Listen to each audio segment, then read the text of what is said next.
Welcome to the story. Don't forget to like, subscribe, and support me. Ryan loved the quiet of the mountains. The village where he lived was tucked at the base of the towering peaks, and every day after his chores, he would wander farther into the wood. His grandfather always told him to stay close, warned him of the dangers beyond the familiar trails, but Ryan was too curious, too restless for the same routine. The stories his grandfather told him of the dragon, Sally, of ancient creatures hidden away in the mountains had ignited a spark in him, a spark that would not be easily extinguished. On this particular day, Ryan felt something different in the air. The winds were stronger, carrying a chill despite the summer season, and the forest seemed darker, the shadows longer. But instead of turning back, he pressed on, his feet crunching the fallen leaves underfoot, his heart pounding with anticipation. The forest grew denser as he moved deeper. He couldn't remember the last time he'd been this far. The trees were taller here, their branches intertwining to form a canopy that blocked out much of the sky. A fog had begun to settle around him, thick and swirling. His senses sharpened as the path grew unfamiliar, but he wasn't too scared, not yet. Hours passed, and soon Ryan realized that he no longer recognized the landscape. His stomach twisted with the sudden awareness that he might be lost. He turned in circles, trying to find a familiar landmark, but everything looked the same. The fog was too thick now, and the forest was too quiet. There was no birdsong, no rustling of small animals, just an oppressive silence. Then he heard a faint sound, like a soft whimper carried on the wind. Ryan's heart leaped in his chest. He followed the sound, weaving through the trees, ignoring the growing darkness around him. The whimper grew louder, more distinct, until he reached a small clearing. At the center of the clearing lay a creature unlike anything Ryan had ever seen. It was small, no bigger than a large dog, with shimmering scales that glistened even in the dim light. Its wings were tucked against its sides, and it was trembling, a low, pitiful sound escaping its throat. A dragon. Ryan's breath caught. He heard stories of dragons all his life, tales spun by the villagers and his grandfather, but he had never believed them. They were myths, legends, not real creatures, and yet here was one real, living, and injured. He approached cautiously, unsure of how dangerous it might be. The dragon looked up at him with wide golden eyes filled with pain and fear. Ryan could see a deep gash along its side, its scales torn and blood seeping onto the grass. "Hey, easy," Ryan whispered, his voice barely audible. He knelt beside the dragon, reaching out a hand. The creature flinched but didn't attack. Ryan carefully examined the wound, his mind racing. It needed help, but he had nothing with him. No bandages, no medicine. All he had was his will to help, and that would have to be enough for now. "I am going to help you," he said, more to himself than to the dragon. He tore a strip of cloth from his shirt and gently pressed it against the wound. The dragon whimpered again, but didn't he resist. "What happened to you?" Ryan asked, though he knew he wouldn't get an answer. As he worked to stop the bleeding, he couldn't help but wonder how a dragon had ended up here, alone and hurt. The stories said they lived in hidden places far from human. As if sensing his thoughts, the dragon let out a soft, rasping sound. To Ryan's amazement, it spoke not in words, but in his mind, a voice so quiet and faint it felt like a dream. "I am Rouse. I come from the dragon's valley." Ryan froze. He stared at the dragon, his heart racing. He hadn't imagined it. The voice was real. "Dragon's Valley, that place is real. It is, or it was. It is dying now. The darkness has come." Ryan's mind spun. The Dragon's Valley was more than just a story, and this dragon, Eris, was proof of it. But what did it mean that the valley was dying? What darkness had come? The others, they are trapped. We cannot fight the dark forces alone. The Dragon King, he is gone without him. We are lost. Ryan swallowed hard. He had no idea how to help. He was just a boy lost in the mountain, but something deep inside him, a feeling he couldn't quite explain, told him he couldn't just walk away. He couldn't leave Aris to suffer, and he couldn't ignore the plea for help. "I'll help you," Ryan said, his voice firm despite the fear bubbling inside him. "I don't know how, but I'll help you find the Dragon King." The journey deeper into the valley began at dawn. Ryan hadn't slept much. The thought of what lay ahead, the dark forces, the missing Dragon King had kept him awake, his mind racing with question. But when the first rays of sunlight pierced the mist, He knew we couldn't hesitate any longer. Aras needed him, and there was no one else who could help. Rats flew beside him, still weak from his injuries, but determined to guide Ryan through the valley. The landscape around them grew stranger with each step. The trees became taller, their trunks twisted and gnarled, and the air grew thick with magic. An energy Ryan could feel prickling against his skin. "We're getting close," Isa's his voice soft and Ryan sighed.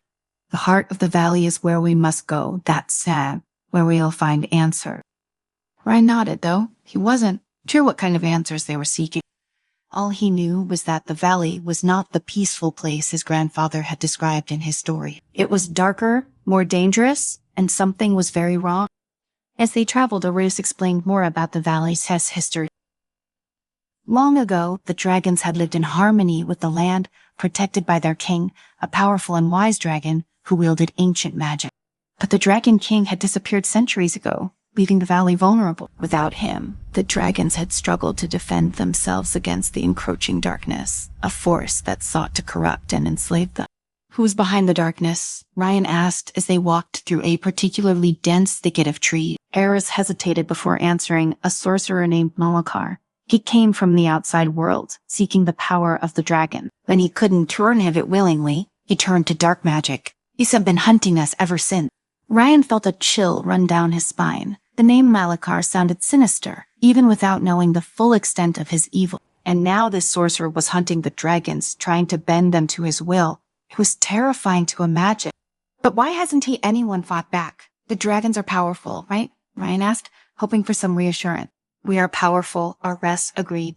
"But without the Dragon King, our strength is divided. Malakar knows this. He uses it against us, turning some of our kind to his side, corrupting them with promises of power. Others are too afraid to resist." Ryan clenched his fists. It wasn't right? The dragons didn't deserve this, and Malakar had no right to their power. But what could he, a human boy, possibly do to stop such a force? "You were not alone," Aras said, as if reading his thought. "The valley chose you for a reason. I don't know what that reason is yet, but I believe you are part of the prophecy." Ryan blinked. Prophecy. The ancient texts spoke of a time when a human child would come to the valley and help restore the balance. The child would find the Dragon King and bring peace to our world once more. Ryan swallowed. A prophecy him. He didn't feel special, certainly not enough to fulfill a prophecy, but there was no turning back now. The further they ventured into the valley, the more treacherous the journey became. The landscape was dotted with strange, jagged rocks that seemed to pulse with dark energy. Shadows moved unnaturally in the corners of Ryan's vision, and he had the constant sense that they were being watched. Aras flew low, his wings barely making a sound as they skimmed the ground. Ryan followed close behind, his heart pounding in his chest. Every sound, every shift in the air made him jump. Then, without warning, the ground beneath them trembled. Ryan stumbled, barely catching himself on a nearby tree trunk. Aras let out a low growl, his eyes narrowing. "They were here," Aras said in Ryan's mind, his voice tense. "Malakar and his minion." Ryan's pulse quickened. He scanned the area, but there was nothing, just the eerie silence and the mist that clung to the tree. Suddenly, the mist swirled violently, and out of it emerged a group of dark, twisted creatures. Their forms were vaguely dragon-like, but their scales were blackened, and their eyes glowed with a sickly red light. They were corrupted, tainted by Malakar's magic. Ryan took a step back, his breath catching in his throat. He had no weapon, no way to defend himself. All he had was his will to survive. Aras stepped in front of him, his wings flaring. "Stay behind me," the dragon commanded. "I'll protect you." Ryan didn't need to be told twice. He crouched low, watching as the creatures circled them, their snarls echoing through the valley. Aras lunged at the nearest creature, his claws slashing through the air. The corrupted dragon screeched, but it didn't fall easily. The two grappled, teeth and claws flashing while the others began to close in. Ryan's mind raced. He couldn't just stand there while Aras fought for both of them. He had to do something, anything. His eyes fell on one of the strange glowing rocks nearby. He didn't know why, but something about it seemed important, as if it held a power of its own. Without thinking, Ryan rushed toward the rock, his hand reaching out. The moment his fingers touched the cool, smooth surface, a jolt of energy shot through him. It wasn't painful, but it was overwhelming, a surge of magic unlike anything he'd ever felt. He gasped, his vision blurring for a moment. When he blinked, he saw the world differently. The mist seemed to part, and the corrupted creatures' forms flickered as if they were only half real. And then he knew what to do. He focused on the rock, on the magic coursing through it, and willed it to spread. He didn't know how he knew, but the valley was alive with magic, and he could tap into it.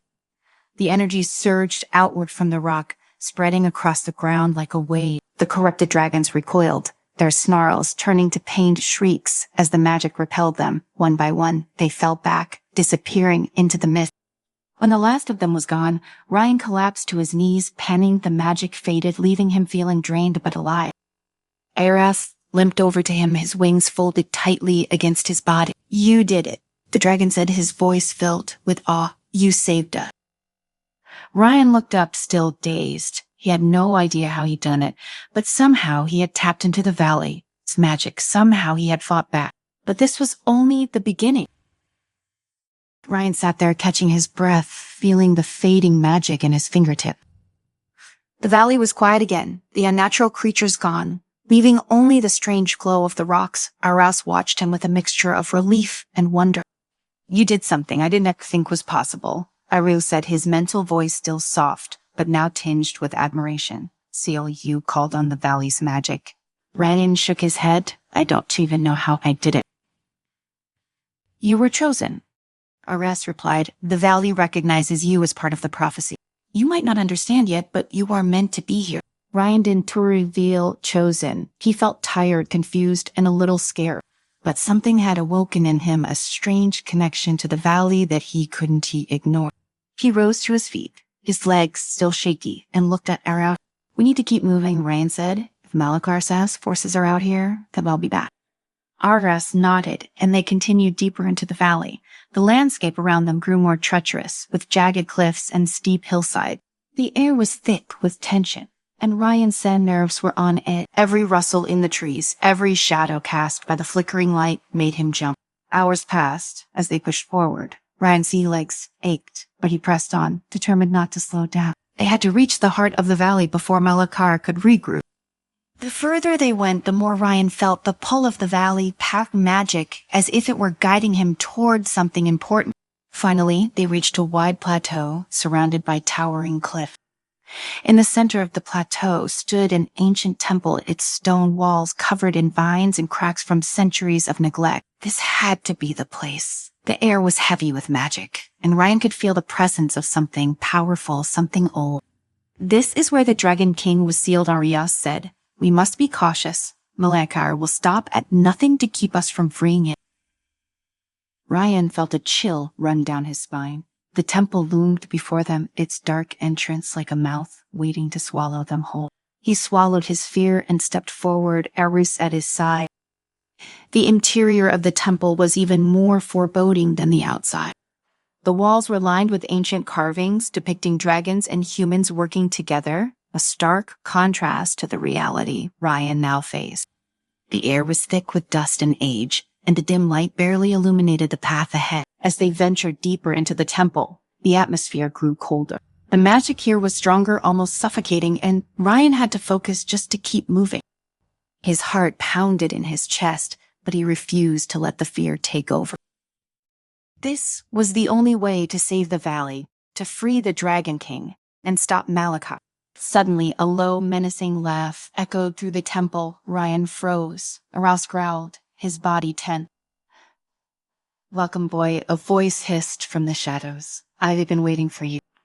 Ryan's blood ran cold. Malakar stepped into the light, his figure draped in dark robes, his eyes glowing with a sickly green light. His presence filled the room with a malevolent energy that made Ryan's skin crawl. "You think you can stop me?" Malakar sneered, his voice dripping with arrogance. "You re nothing but a child, and that pitiful dragon beside you is no match for me." Ryan took a step back, his heart racing. Malakar's power was overwhelming, but he couldn't turn back down. Now he couldn't let fear win. "I won to let you destroy the valley," Ryan said, his voice shaking but defiant. Malakar laughed again, a cold, hollow sound. "Destroy, no boy. I am going to take control. The valley's magic will be mine, and with it, I will become unstoppable. The dragons will bow to me, and so will you." Ira stepped forward. Baring his teeth, "You will never control the valley. Malakar, the Dragon King, will be freed and you will fall." Malakar's eyes narrowed. "You read too late. The Dragon King is nothing but a memory now. His power is sealed, and I have ensured it will never be unleashed again."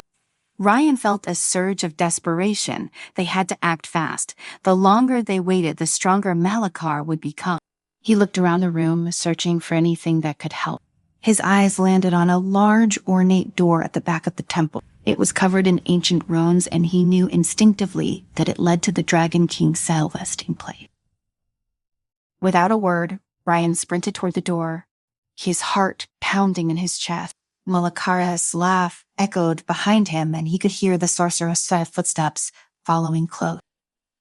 "You want to get far," boy Malakar sneered. "The door is sealed by ancient magic you will never understand."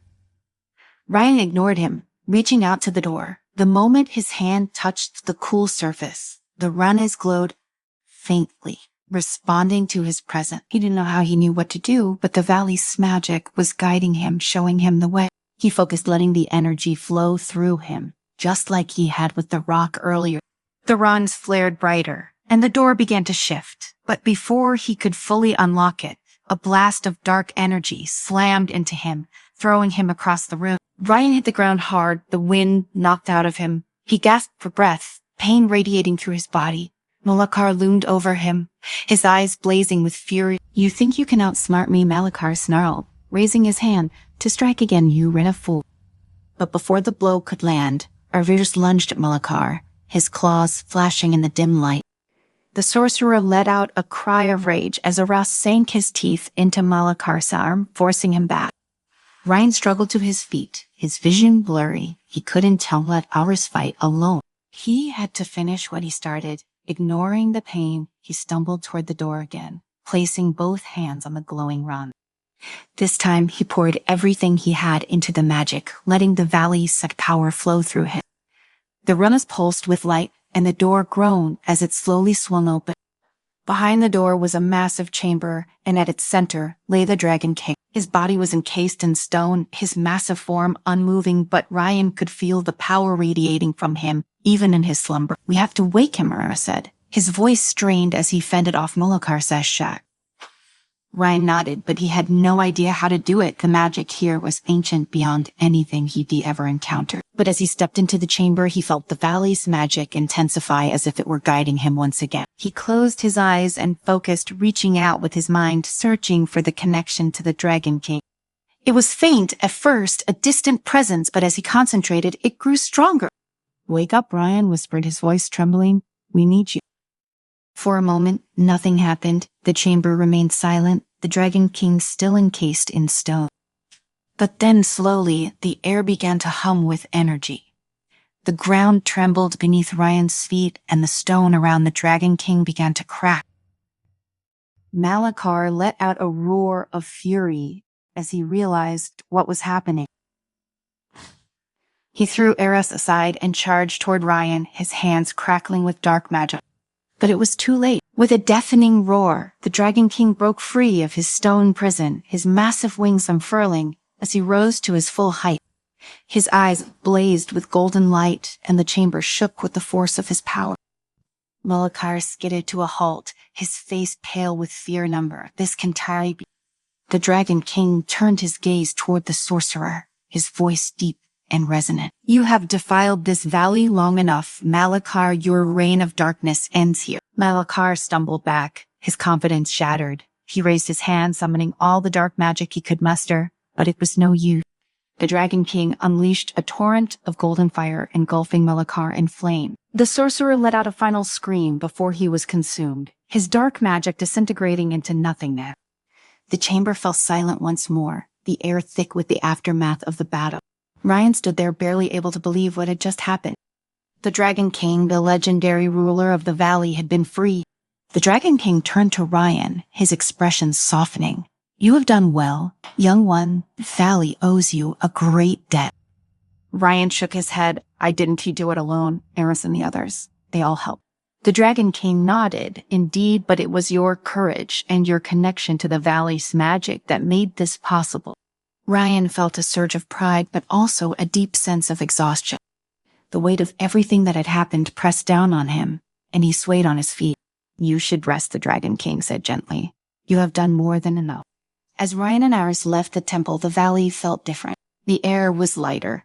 The oppressive darkness lifted. The magic of the valley had been restored, and peace had returned. Ryan knew his journey was over for now, but he would never forget the lessons he had learned, the friends he had made, and the power he had discovered within himself. And as he made his way back to the village, he couldn't help but smile. He had found something far greater than adventure in the mountains. He had found his purpose.